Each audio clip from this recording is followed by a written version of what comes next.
Bonjour, voici une nouvelle présentation de livre pour votre médiathèque. Donc, le tout premier, Feu et sang, de George Martin, préquel à la série du Trône de Fer, sous forme d'intégrale. Il se présente comme une chronique historique de la lignée Targaryen, relatée par un maître. L'histoire débute des siècles avant l'intrigue de Game of Thrones, avec l'arrivée du premier des rois Targaryens, Aegon le Conquérant, qui soumit Westeros avec ses deux sœurs épouses.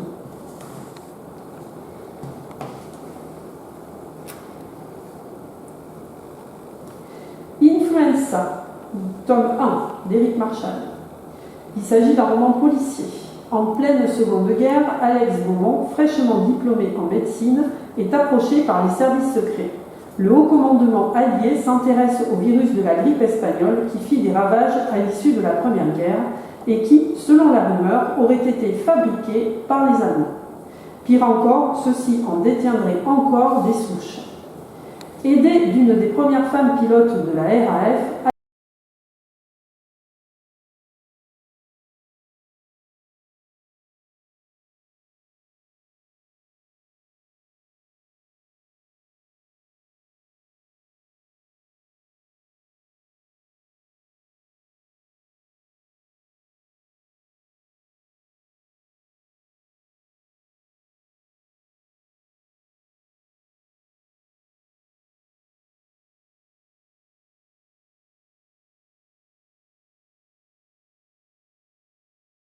moyennant finance.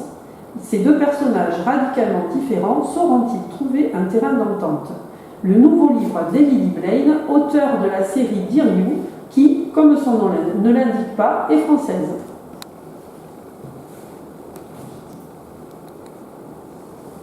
Édouard Carré, petite.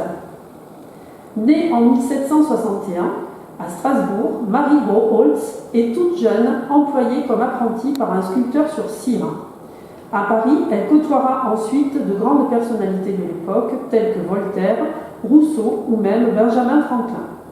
À la Révolution, Marie échappe de peu à la guillotine et doit réaliser des masques mortuaires, notamment pour Louis XVI et Robespierre, avant que son destin l'amène à devenir Madame Tussaud, propriétaire du musée de cire de Londres.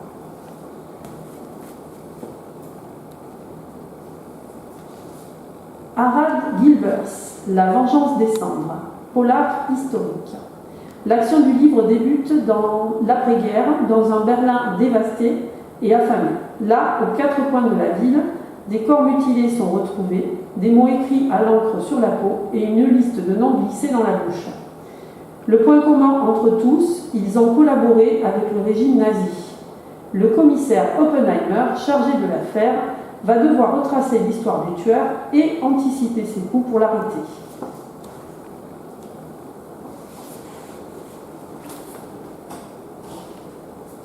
Et enfin, Ellison Cooper, Sacrifice. Là, nous entrons dans le domaine du thriller. Ellison Cooper est déjà auteur de Rituel, livre que nous avons à la médiathèque. Seyer Alter est neuroscientifique, comportementaliste, étudiant les psychopathes. Des ossements humains sont retrouvés dans le parc de Shenandoah et il semblerait que la grotte où le meurtrier les a déposés soit son territoire depuis des décennies. Seyer tente de l'arrêter avant son prochain meurtre. C'est alors que le sujet 037, un autre psychopathe qu'elle étudie, lui propose son aide. Vous retrouverez très bientôt tous ces ouvrages à la médiathèque. Cette petite vidéo a été réalisée avec le concours d'Oriane, stagiaire, et de Tristan, qui est derrière la caméra. À très bientôt, merci.